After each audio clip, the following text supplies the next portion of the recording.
Buenas tardes a todos y muchas gracias por atender. That's about as much as I know, I'm sorry. I'm not going to be able to keep up. But thank you so much for coming here, and thank you very much for Rafael del Pino Foundation for inviting me here. It's truly an honor and a pleasure to be in this beautiful setting. And thank you so much to Planeta and Deusto for publishing my book in Spanish and allowing me to reach a whole new audience and giving me more of an incentive to keep learning Spanish. This is my first time in Madrid, second time in Madrid, the first time in 36 years. The first time I came here, I was 2 years old, in 1982. My father brought me here because my father lived in Madrid for 7 years, so he's very happy that I'm speaking here. He studied medicine at the University of Madrid and he became a doctor here, so he's watching back home and he's very proud of me, and thank you very much for giving me this chance to make my father proud. Today, the topic of my talk is about El Patrón Bitcoin, or the Bitcoin standard, and that's the topic, that's the name of my book. In a brief, what I'm going to talk about is, I don't have time, unfortunately, to cover, obviously, all of the topics of my book, but I'm going to talk about some of the main ideas, and I'm going to talk about them briefly to give you an idea about what the book talks about, so that if you are interested, you can hopefully pick up the book and read more about it, and hopefully we can also discuss them afterwards, after I finish my talk. We'll have more of a chance to get in depth into these discussions. The first interesting thing about Bitcoin is that it is completely unique as a form of money in a way that is different from anything that we've seen before. So why that is the case, in my opinion, the way that I see it is this: anything can be used as money. There's no clear physical or legal reason that says what has to be money or what can't be money. Money is a medium of exchange, and so anytime you decide to buy something, not for its own sake, but in order to exchange it with something else later on, you're effectively using it as a medium of exchange. So there's nothing to stop anything from being used as money, but there is a problem with most things being used as money, which is that if something gets used as money, its value rises because everybody's buying more of it, but that gives more of an incentive for the people who can produce it, who can make more of it, to produce more of it, which in turn brings the value down. And so you end up in this trap where anything that gets chosen as money has the value rise and then the value drops afterwards. And so it ends up not being useful as a store of value. So because of that, the only things that end up getting used as money, we find throughout history, are things that are hard to produce, that are hard for people to make more of. So we see cattle, seashells, glass beads, metals, precious metals, and then even within government money, we see that the successful examples of money are usually kinds of money that are very hard to produce. And the harder they are to produce, the longer they are likely to serve as money, and the easier they are to produce, the less likely they are to continue to serve as money. So if that was true, if my theory about this is true, then Bitcoin is extremely interesting because it is the hardest money that we have ever invented. It's the hardest thing to produce. And this chart here shows us the supply curve for Bitcoin. As you can see, the quantity of Bitcoin is going to end up being stable at around 21 million. And there's no possibility for anybody to make more Bitcoin beyond that. And we can discuss why maybe during the Q&A. But generally, the growth rate of Bitcoin continues to decline with time. The coins are added on, and they're added on at a declining rate. Every 4 years, the new supply drops by half. And so eventually, it levels off at 21 million coins in total. So this makes Bitcoin unique because with every other asset, if it gets chosen as a form of money, if people choose it as money, then the price of it rises and people will produce more of it. And that's true for everything from copper to seashells to gold to silver. People will dig more and they will produce more. It's also true for government money. Government will always have the temptation to make more money, to print more money, to lower interest rates, to offer lower loans. And any form of money always faces this, if you want, inefficiency or imperfection, which is that more of it can be made if demand for it rises. except Bitcoin. It's completely unique in this regard because if somebody chooses it as a store of value, its price goes up, but there's no possibility for increasing the supply. Instead, and those of you who are familiar with how Bitcoin works technically will recognize the term difficulty adjustment. What happens with Bitcoin is that if the value of Bitcoin rises, more people try to mine Bitcoin, more people try to produce Bitcoin. They do not produce more Bitcoin. What they end up doing is, what ends up happening is that the difficulty of mining Bitcoin becomes higher. In other words, it becomes more expensive to produce Bitcoin. So the quantity of Bitcoin is always going to follow the curve that I showed you earlier, regardless of how many people are using it. And instead, the difficulty of mining it is what's going to adjust. And so if the difficulty to mine it adjusts, then instead of the increased monetary demand leading to more supply of Bitcoin being introduced onto the market, what ends up happening is the increase in demand for Bitcoin ends up making mining Bitcoin more difficult, which means you need more processing power to mine Bitcoin, which effectively makes the network more secure because it has more processing power. And so this is really the cycle that you can see in terms of how Bitcoin operates. If demand for Bitcoin as a store of value increases, that causes the price of Bitcoin or the value of Bitcoin to rise. That in turn makes mining Bitcoin more profitable. So more people start directing more money and resources towards mining Bitcoin, but this does not lead to more Bitcoin being produced. Instead, it leads to the network becoming more secure. Because as we said, with the difficulty adjustment, the quantity of Bitcoin stays fixed, but the difficulty of mining new Bitcoin is increased. And so the network becomes harder and harder to attack. And then as a result, that makes it even more secure, which will likely increase the demand for store of value, for Bitcoin as a store of value. And this is my explanation for why Bitcoin has, in the last 10 years, increased by about 700 million% in value.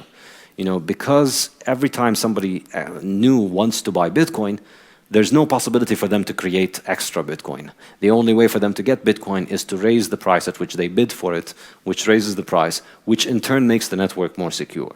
And this is truly astonishing if you think about it. You know, it's this little computer program, which is intangible and it can't be touched, has in 10 years, less than 10 years, has gone from basically a value of 0 to now a value exceeding $100 billion of the value of all the tokens. And every day we have billions of dollars being traded, and the network is still pretty secure because of this. So the value rises and the network continues to become more and more secure. So how secure is Bitcoin? Because of this difficulty adjustment process, the processing power behind Bitcoin, which can secure about 500,000 transactions or so, only 500,000 transactions per day, the processing power for it is 55 exahashes, which is a lot. How much? It's about 7 trillion times the size of your laptop. 7 trillion laptops, effectively. It's like 7 million of the world's top supercomputer. This is the amount of processing power that is going into the Bitcoin network every day. You can do 500,000 transactions on a single computer. On your own laptop, you can do many more than 500,000 transactions a day. But your own laptop can be easily attacked, it can be compromised, and it relies on your security. Bitcoin's security relies on nobody. Bitcoin's security relies on no single party, and there's no single point of failure that you can attack with it. And that's why this much processing power goes into it. So the result of this is that Bitcoin has no single point of failure. There's no single piece of critical hardware or infrastructure anywhere in the world that is necessary for Bitcoin to function. There's no building that you can destroy and then destroy Bitcoin. There's no single individual or organization that is necessary for Bitcoin to function. Any person is dispensable for Bitcoin. Effectively, Bitcoin can't really be stopped because it's just a protocol that is always open to anyone, anywhere in the world who wants to use it. If you want to use this form of money, all you need to do is download the program on your computer, read the code, understand how it functions, and then you're able to use it. And it's every 10 minutes, you know, all that it does, the amount of data that it consumes back and forth is pretty little, because all it does is that every 10 minutes it sends 1 megabyte of data, and that's it. 1 megabyte of data every 10 minutes is broadcast to everybody, and that records the new transactions. So this pretty simple system of about 500,000 transactions per day, every 10 minutes we get one block of transactions with 1 megabyte of data, or a little bit more than 1 megabyte. And in 10 years of operation, we have not seen a single fraudulent transaction confirmed on the Bitcoin network, which is astonishing. You know, not once has somebody been able to hack the Bitcoin network to spend the money that they don't have, or to spend the same amount of money twice, to send it to 2 people at the same time. It has not happened once in about 10 years, which is pretty astonishing. If you remember, in the last 10 years, there's been pretty much nobody in the world that has not been hacked. You know, whether it's governments or corporations or individuals or celebrities, everything has been hacked and compromised. If it's digital, it's been hacked. And yet Bitcoin, the network itself, has never been hacked. Of course, people who use Bitcoin can be hacked. It's possible for somebody to steal your password. But the network itself has not been hacked because of this security model that has proven extremely successful, so far at least. So what this means and why I think Bitcoin is interesting is because Bitcoin is the hardest money ever invented, the hardest money to produce, no way to increase the supply beyond the original schedule. It's available worldwide for anybody with an internet connection to access, and it's purely voluntary. It doesn't need any regulation, enforcement, or police in order for it to function. And most interesting for me, as an economist influenced by the Austrian school, is that its monetary role was chosen for it freely on the market. You know, nobody forced anybody to accept Bitcoin as money. It was chosen on the market because people want it. And this is the Austrian school's definition of sound money. Sound money is money whose acceptability and whose value emerges on the market from people transacting with one another. It isn't enforced at the point of gun or by government forcing people to accept it or to accept it at a certain price. So this is, in my opinion, why Bitcoin is interesting as an economic phenomenon. So what is it good for? What is the application of such a thing? Well, for me, the first and most interesting application, the most obvious one, is that it is useful as a store of value. It is effectively the first strictly scarce liquid asset that we have ever had in this world. I mean, you know, everything else that is liquid, everything else that can be used as a monetary asset, because it's liquid and can be used for payments and can be divided and sent around. Everything else, its supply can be increased. You know, if we want more gold, we keep digging and we keep finding more gold. And thousands of years of people digging for gold and we still haven't run out. The deeper we dig, the more we find. The limit on how much gold or oil or copper or any economic liquid asset or a natural resource, the limit on how much of it exists is not the limit of how much of it exists on Earth, because the Earth is far bigger than our ability to mine it all. The limit is just how much time we dedicate to it. So we can always make more gold, it's just that the cost of it keeps rising. But with Bitcoin, it's different because the limit is strict. It's 21 million and that's it. It's strictly scarce. And so if you think about it, you know, one of my favorite economists, his name is Julian Simon, and I quote him in the book.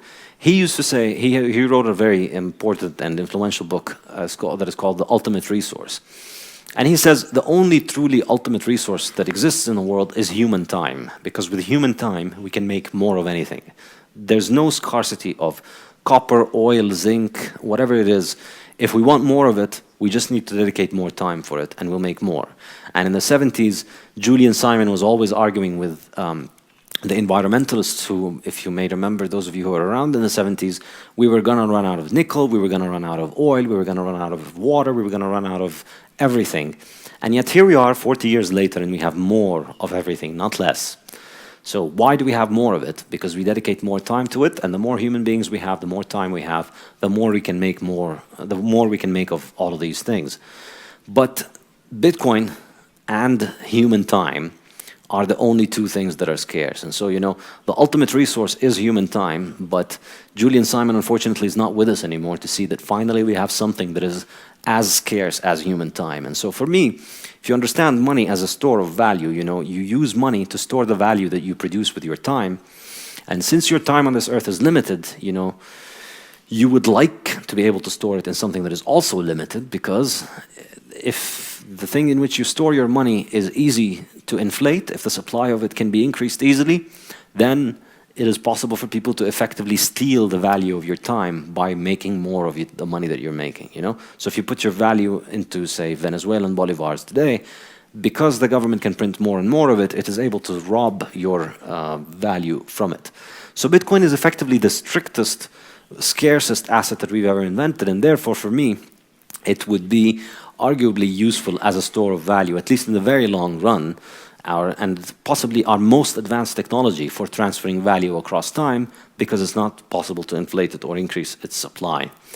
In other words, but beyond that, if we use that as a store of value, in my opinion, when something becomes used as a store of value and people want to hold it, then, and not just my opinion, it's also the opinion of many economists like Stanley Jevons, the fact that you hold it means that then people will want to accept it as payment. And so after it emerges as a store of value, it is going to become a medium of exchange that people will accept for payment. And effectively, this means that it's going to start gaining more and more of a monetary role. So what we have with Bitcoin, because this monetary asset comes with a built-in payment network, or a built-in settlement network if you want, effectively what we end up with is a global payment network that has its own currency and that is able to transfer money across the world. And it is, in fact, the first truly functioning alternative to central banking that we have. So if you want to transfer money today from Spain to China, your only option, up until the year 2008, your only option was to go through your local central bank, which goes through effectively pretty much wherever you are in the world. You go through the US central bank, which controls all the world's payments network and supervises them. You had no alternative if you wanted to send money across the world except to do that. But with Bitcoin today, we have an actual functioning alternative. You can send money to China with Bitcoin without having to go through your central bank. I think this is, after about 100 years of central banking monopoly, this is the first example of a truly viable alternative to central banks. And it's one that is much harder for governments to shut down. And we'll see why maybe a little bit later. So what we're seeing now is that as the Bitcoin network is growing, it's beginning to look more like the gold standard. And from that comes the title of my book. The way that gold became the only currency of the world at the end of the 19th century, it was not that every single payment was made with physical gold. People didn't walk around carrying big jugs of coins with them and using them to pay for everything. The way that the Bitcoin standard worked was that the gold was stored in banks, and people used financial instruments or pieces of paper that were backed by that gold. And so for every 100 or 1,000 transactions with a piece of paper or with a letter of credit or with a bill of exchange backed by the gold, for every 1,000 movements of of instruments backed by gold, you would get one movement of the physical gold itself moving from one location to the other. Effectively, when banks wanted to settle with one another, that's when the physical gold would be moving. And Bitcoin is becoming like that. The limitation on Bitcoin's scaling, people thought, well, Bitcoin can only do 500,000 transactions a day, or 1 million or 2 million. That's not just not enough for the whole world, that's not enough for a small town, you know. Half of Madrid would not find the Bitcoin network payments enough. But of course, but my point of my book is that Bitcoin's payments can't be understood as consumer payments. They can't be understood as, and they're not very useful if you want to go buy with the Bitcoin network itself, with transactions on the Bitcoin network. But Bitcoin transactions can best be understood as the settlement transactions between banks. And so what we're seeing now, and this is already emerging, that the majority of Bitcoin transactions do not happen on the Bitcoin blockchain. They're not registered on Bitcoin, just like the majority of gold transactions did not involve the physical movement of gold. The physical movement of gold happens for settlement, and the physical movement of Bitcoin, if you want, or the on-chain movements of Bitcoin are happening for settlement of many, many transactions that take place off-chain. And so, you know, we might increase on-chain transactions marginally, but off-chain transactions can increase exponentially, and so therefore there's no limit on the scaling of Bitcoin if you think about it from that regard. So, if this is true, if we are developing an alternative to central banking, we've had a century and a bit of central banking now, and what would it mean for the world? Let's think about it. This is the interesting reason that I wrote the book, is what it would mean for the world if we were to move to a world with a currency that is hard and that is outside of the control of governments. For me, the most interesting aspect of it relates to time preference, and it's a topic that I was always very fascinated with before I got into Bitcoin, and as I got into Bitcoin, it was always something that that I kept thinking about.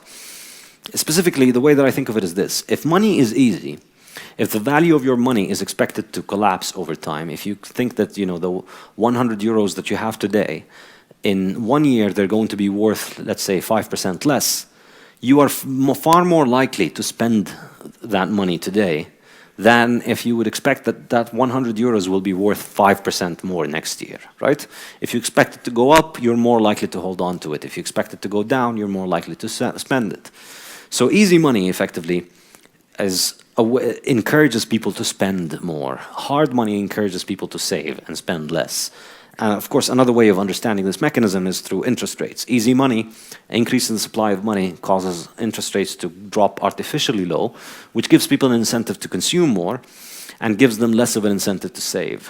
So if you think about it that way, you know, time preference, low time preference, the ability of human beings to lower our time preference is what drives us towards saving, is what drives us towards beginning to think of the future, is what drives us towards capital accumulation.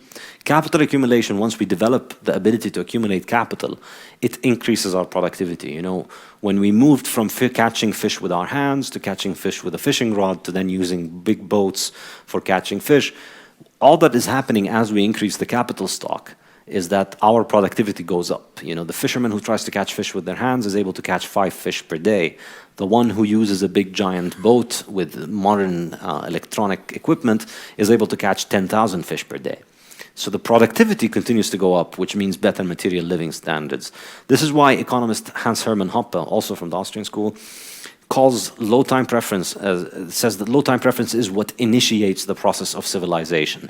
It's what brings about the process of accumulating capital and building modern society that continues to improve material standards for people. So many people wonder then, well, you know, if we have hard money, and this is one of the most common objections to Bitcoin, which is that if money is going to appreciate in value, nobody will spend anything. And if people stop spending, then the economy crashes. And then if the economy crashes, you know, children die. And so if you like Bitcoin, clearly you want children to die, as most Keynesian economists would accuse us Bitcoiners.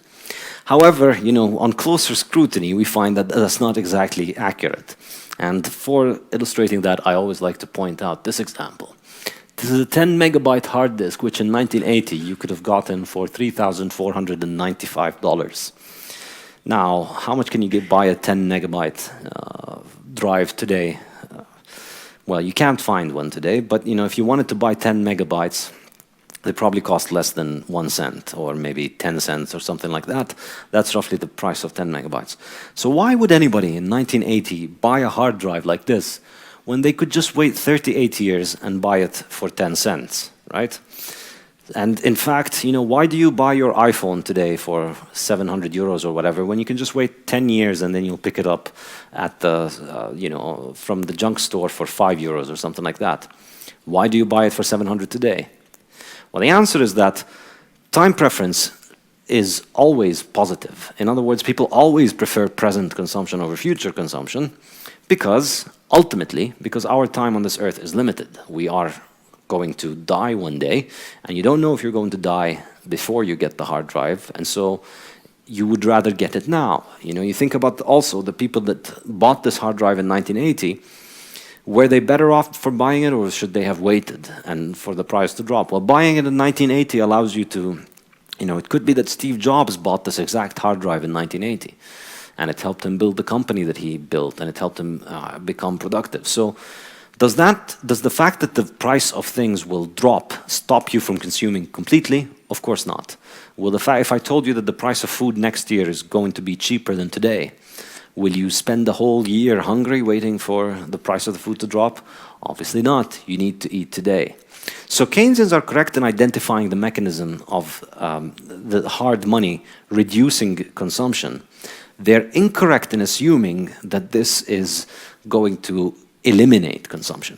It won't eliminate consumption because people need to eat and survive. What it's going to do is that it's going to reduce people's frivolous consumption. It's going to reduce people's consumption of things that they don't need. If you look around the world around you today, You notice people are buying a lot of stuff that they don't need all the time. You notice people buying a lot of plastic crap that they don't need and that keeps accumulating in garbage dumps all the time. And it's because, ultimately, because easy money encourages people to spend more and more. It encourages people to think about the present, because money is like a hot potato. If you keep it in your pocket, it loses its value. So if you save it, you earn low interest on it. If you borrow, you can borrow at low interest. So consumerism can only really be understood as a product of easy money. And it's something that I think Bitcoin is likely to fix. And we can also see this if we look at saving rates across the Western world since 1970, which is when the final link between the dollar or between currencies and gold was removed. As you can see, savings rates have basically been dropping all the time. And the only exception to this has been Switzerland, which was the last country to abandon the gold standard in the West, and it stayed on gold for a much longer time, and as a result it has a little bit of a higher savings rate. If you look at the savings rates in the 19th century, they were generally much higher in these Western economies, and that's how these Western economies became more developed. But even beyond just simply saving and consuming, time preference is not just an economic factor. It's once our material needs are met as humans, we can focus on other things beyond our just survival. And I think in my book, my favorite chapter of the book, the one that really motivated me to write the book, was chapter 5. And it talks about the implications of time preference to society at large in terms of people, technology, morality, culture, art, music. I think all of these things reflect people's time preference. And I don't have time to go over it in depth. But I do have, they say a picture is more powerful than 1,000 words. So two pictures, that's 2,000 words for you right there. This here is the Sistine Chapel in Italy.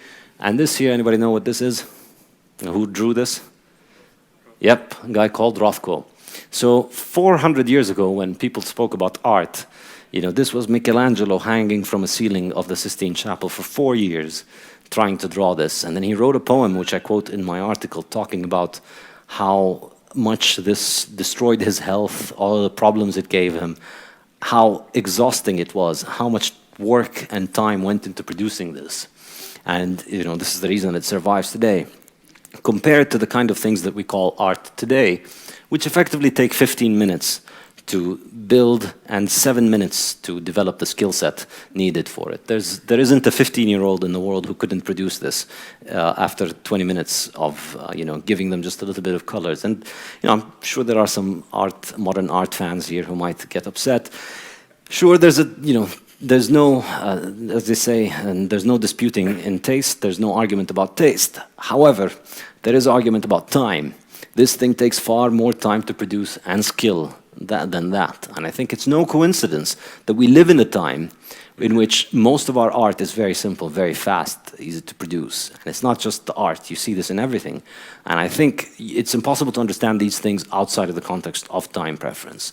And this is what excites me about Bitcoin personally, because I think it can, once people, and if you talk to Bitcoiners, many of them report this, once they start being able to save money in Bitcoin and watch it appreciate, their entire perspective on spending and on consuming changes, and their perspective changes from day-to-day decision-making, surviving day-to-day, which is what almost everybody thinks of these days, to trying to develop more of a long-term orientation about decision-making. And I think this is also reflected in terms of technology. If you look at, and I talk in depth about different qualitative and quantitative measures of innovation, arguably, I would say the end of the 19th century was the most innovative period of human history. All of the things that we think of as 20th century inventions were really invented pre-1914 under the gold standard. And I think it's no coincidence that it came under hard money. The airplane, hot and cold running water, electricity, internal combustion engine. The reason that we have a modern world, the reason we're not all dying from diseases and our lives continue to improve is because of these technologies that were developed then. In the 20th century, we improved on these technologies, we made them cheaper, they spread all over the world. But the true innovation of these things, almost all of them, all of the most important ones came in the 19th century under the gold standard. And I think this is why, in my opinion, time preference is really the fundamental causal force in building civilizations. And rising time preference, or people who start thinking more and more about the present, is how people start reducing their capital stock, how this capital stock is reduced over time, and society becomes, essentially reverses the process of civilization, which some would argue is what we're going through right now. Secondly, I think the second implication of having that kind of monetary system, if Bitcoin continues to grow, and of course everything I'm saying here, is not a prediction. It is more rather an extrapolation of what would happen if Bitcoin continued to function. And I make no guarantees for anybody that Bitcoin is going to continue to function or succeed. And this is not an invitation for anybody to invest in Bitcoin. I don't care if you buy Bitcoin, you probably shouldn't. If you want to, you should probably read about it and be careful about how you use it and learn about it. The real investment is in learning how to use it before you put any money into it. But I think if it continues to grow, if more and more people continue to hold it, and the value continues to rise, the ability that more and more of the population in the world will be using a monetary standard that can't be created by governments, whose supply can't be increased by government. That effectively means that government is going to have less and less ability to finance itself through inflation. Even beyond that, we know that today most capital is becoming informational. There was a time in which capital was industrial and it was physical and it was easy for governments to capture it. But capital now is becoming informational. People who are highly productive, usually they are not highly productive because they hold machines. They are highly productive because they have great ideas and training in their mind that allows them to be highly productive. So as capital becomes informational, and as money, which is Bitcoin, becomes also information and very hard to track down and impossible to confiscate, well, not impossible, but harder to confiscate, it becomes far easier to move that stuff around, and it becomes far harder for governments to capture it. When capital was factories, government had to send a bunch of people with a gun and to put it to the head of the guy who runs the factory, and if you don't hand them over your money, they can shoot you and the factory will continue to operate. But if your capital is information, if your capital is training, and they shoot you, the capital is gone. So it's much harder to confiscate that.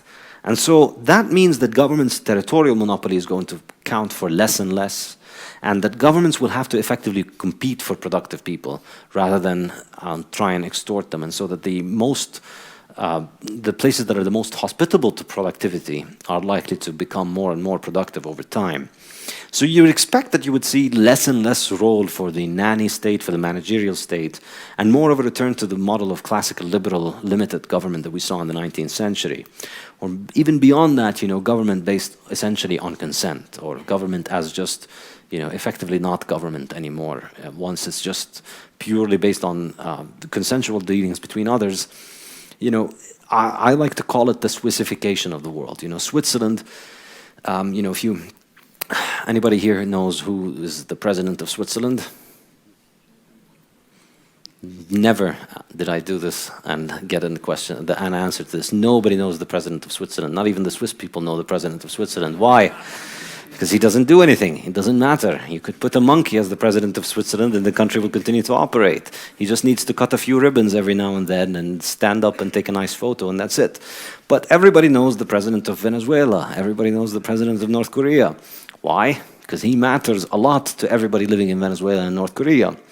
I don't think it's a coincidence that most people would rather live in Switzerland than in North Korea, because in Switzerland, regardless of who the president is, your economic reality, your life is governed by you to a much larger extent than the government. And, I think this idea, I think it's likely to spread if we, the reason Switzerland is like that is because Switzerland was on hard money for a very long time. Most countries were like that in the 19th century on hard money.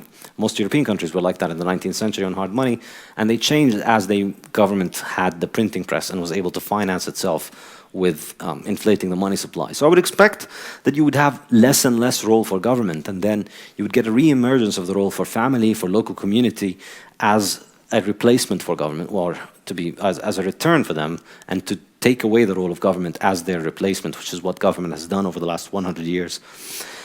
Finally, the exciting thing for an economist from the Austrian school about Bitcoin is that this is hard money that can't really be manipulated. And this is a huge deal because From the Austrian economics perspective, and we could get into this in more detail in the discussion, but I won't bore you with it right now because I can go on for hours and hours about this.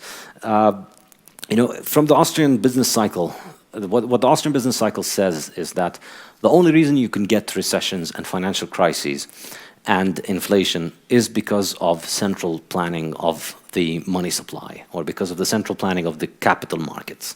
In other words, when governments reduce the interest rate artificially in order to allow people to invest more because they want to raise GDP and raise productivity, they obviously can't create more resources for society. All that they can do is they give people the illusion that they have more resources. People start investing and spending more than they think that they can, more than they actually have. But we haven't increased the size of actual productive resources. All that we've done is we've misallocated it. We've made people make incorrect decisions about how to allocate their capital.